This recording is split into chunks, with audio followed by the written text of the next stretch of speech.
Kusakhuluma uSibongile. Lana sisaxazulula i-trigonometry.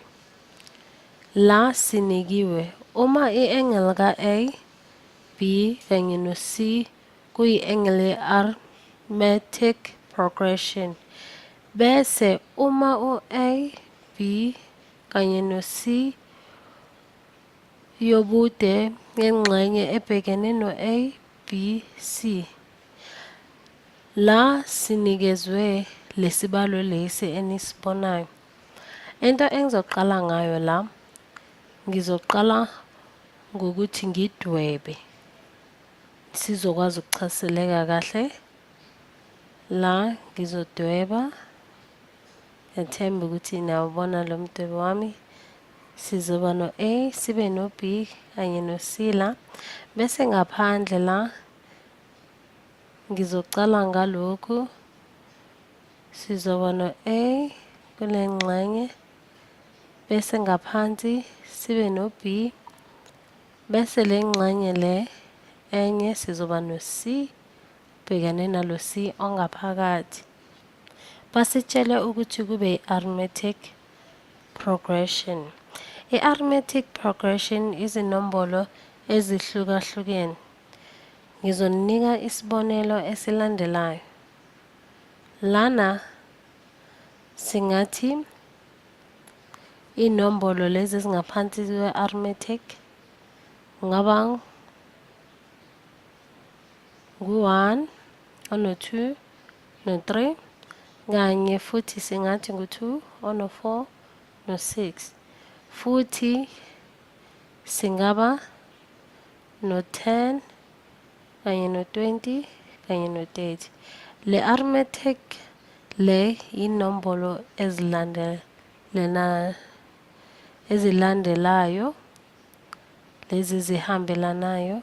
Ngethemba ukuthi niyazibona la. La into esokuqala ngayo sizosusa la uma sino-A,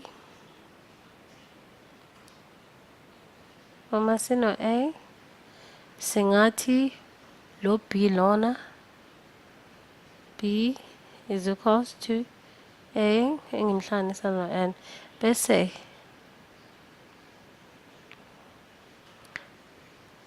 ngithe sizomhlanganisa no-N.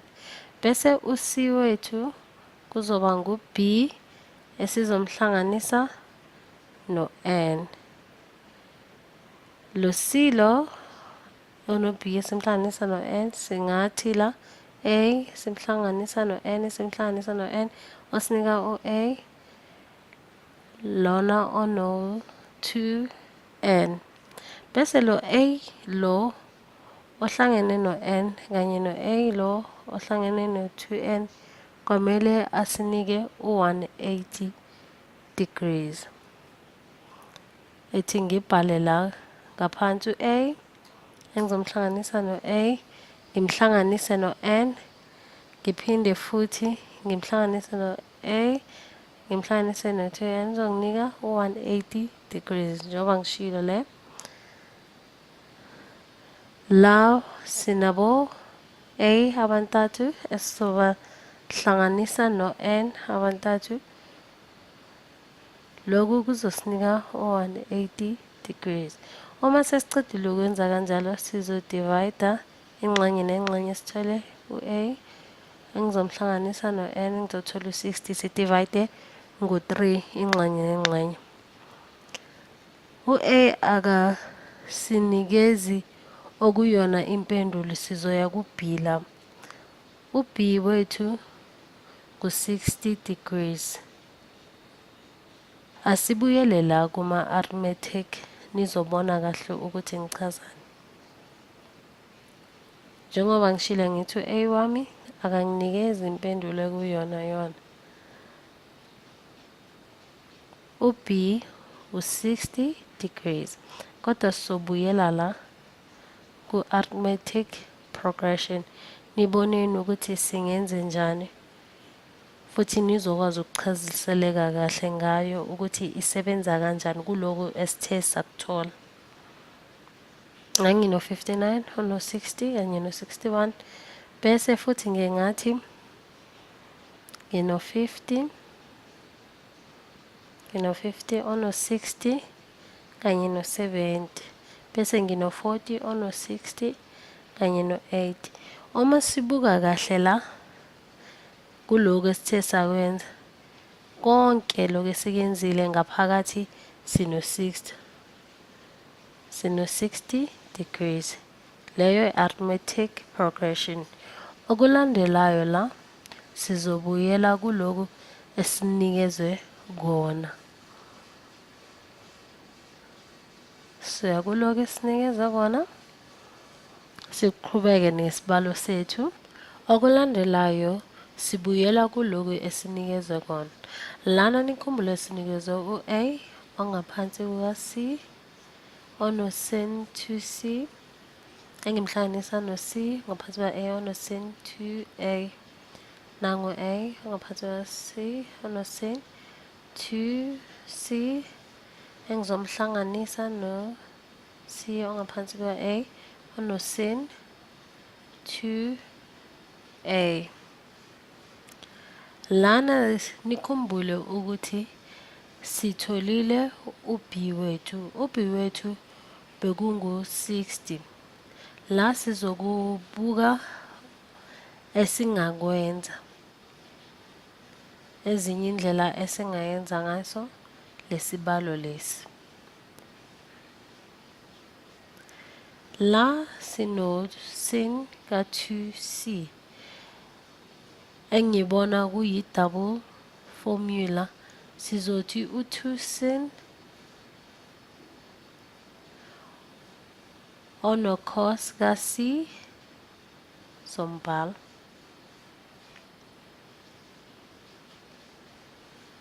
La ngithe u-2 sin sesizogxila kuye. Lo 2 sin wethu lona ngizombhala ngithi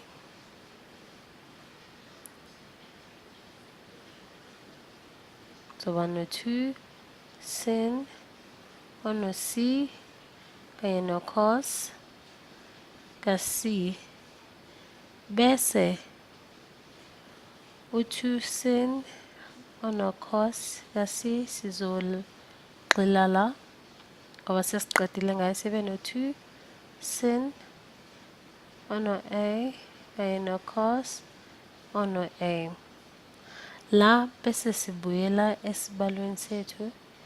Ngishiye la izikhala ukuthi ngizokwazi ukugcwalisela lokhu.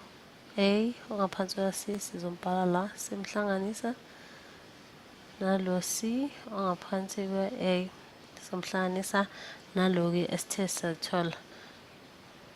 Lana kwamele sicabange ukuthi sizoqhubeka kanjani. Singasebenzisa isocator. Sizosebenzisa yona manje. Isocator esiyisebenzisa la sizobhala kanjena ukuze nichazeleke kahle. Sizolandela umthetho we-trigonometry leyo yesocator. So 2 sin A ongaphansi kuka-A kanye no sin B omkhulu ongaphansi kuka-B omncane kanye no sin C ongaphansi kuka-C omncane. Lana ke ngizoqhubeka futhi ngomthetho. La uma u-C squared is equals to sese umthetho we-trigonometry is equal to A squared hlanganisa no B susa u-2AB cos C. Asisebenzise lokhu. Ngingaqala ngokusibhala lesibalo ngithi lana sengizoba nizobona nje kafushane ukuthi sesizoba nobani. Ngicela ukukhuphuka na sengizoba naloku okulandelayo sengizoba no-2a ono-cos c engizomphinda ngalo sin c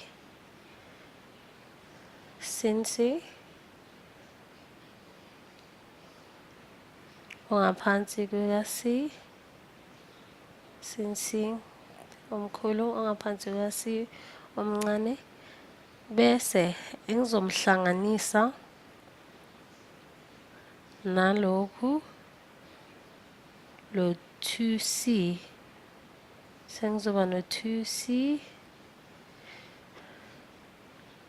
sihamba ngiyombhala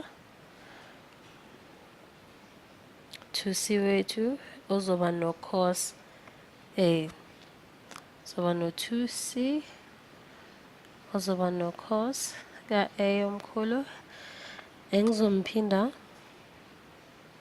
ngo-sin a nomkhulu a ongaphansi kuka-a omncane. La kubuyisela emthethweni lo olephezulu esithe sawenza. Lana-ke loku esithe sakuthola la ngaphansi uma ngibuka le mithetho le, into esizoyenza manje sizozama ukuthi sixazulule lo sin b ongaphansi kuka-b loku enikubonayo la sizoba no-sin b ongaphansi kuka-b siguqulile, bese la sizoba no-sin b ongaphansi kuka-b. Loko kuzosinika loko okulandelayo u-2a cos ka-c hlanganisa no-sin b ongaphansi ka-b hlanganise futhi 2c ka-cos ka-a, bese la into engizoyenza manje uma sengicedile ukwenza kanjalo ethi ngikhuphuke la ngizoqhubeka ngokuthi ngixazulule ngibhale la ngifake emabhrakethini ngithi ngino-2a ono-cos ka-c o-cos lo no-cos ka-c engimhlanganisa no-2c ono-cos ka-a. La uma sivala ama-bracket wethu bese sithatha lo sin ka-b omkhulu ongaphansi kuka-b. Nikhumbule la ukuthi siyazi ukuthi u-b lo omkhulu ngu-60. La ngizoguqula ngenze u-b. Lesibalo uma ngibheka phezulu kumthetho sicishe sifane manje. Sifana nalo c squared ono-a squared hlanganisa no-b squared imisusa no-2ab cos c sifana naso. Uma sisusa lo c squared lo ombonayo no-2a b ono-cos ka-c omkhulu ngomhlanganisa no-2x squared ono-a squared imhlanganisa no-b. Yilo engizoba nayo emthethweni sigxile ku-c la bese esibalweni ngu-b singabhala sithi lokhu ekulandelayo enikubonile lo 2ab ufana nalena ephansi. Ngiyethemba ukuthi niyabona ukuthi ufana nalena ephansi. Lo 2a b cos ka-c engimhlanganisa no-2c ka-cos ka-a is equals to sin b ngaphansi kuka B ngizomguqula ngimenze kanjena. Zoba no-2b across ka-A ozonginika u-C squared hlanganisa no-B squared bese futhi ngizomhlanganisa no-A squared. Manje into esizoyenza sesizosebenzisa umthetho. La sizothi lokho esikutholile phansi sifake umthetho ngaphakathi sizokwazi ukuqhubeka kahle ngempendulo yethu. La ngizothatha lokhu, niyakuthemba ukuthi yabona ukuthi sekuguqukile. La sesizofaka u-B bese siya kwenye ingxenye. Kule ngxenye le enye nakhona sizofaka u-B. Uma sesimfakile lapho u-B siyaqhubeka nesibalo sethu. Yabona ukuthi manje sesino-2ab cos C hlanganisa no-2cb cos A ono-sin ka-B ongaphansi kuka-B. Manje sesizoxazulula. La uma ngixazulula engizosala nakho la lo sin lo no B omkhulu zoba no B squared ongaphansi. Manje sesinaloku okulandelayo engizokubhala lo 2ab cos C uma sibheka la imithetho zoba no A squared hlanganisa no B squared engizosusa u-C squared. La engizokuthola uma ngenza kanjalo la bese ngiya le ngaphansi ku-2c hlanganise cos A 2 squared hlanganisa no-B squared susa u-A squared. Lokhu kusema bracketini ono-sin B omkhulu ongaphansi ka-B squared. Lokho kuzosinika lokhu okulandelayo. Nizokubona nje kafishane A no-A yakwazi ukususa omunye u-C no-C yakwazi ukususa omunye la no-B lona so 2b squared ono-sin B ngaphansi kuka-B squared. Le ziyakwazi ukuthi zisuselane zokuthola ngo-2 sin.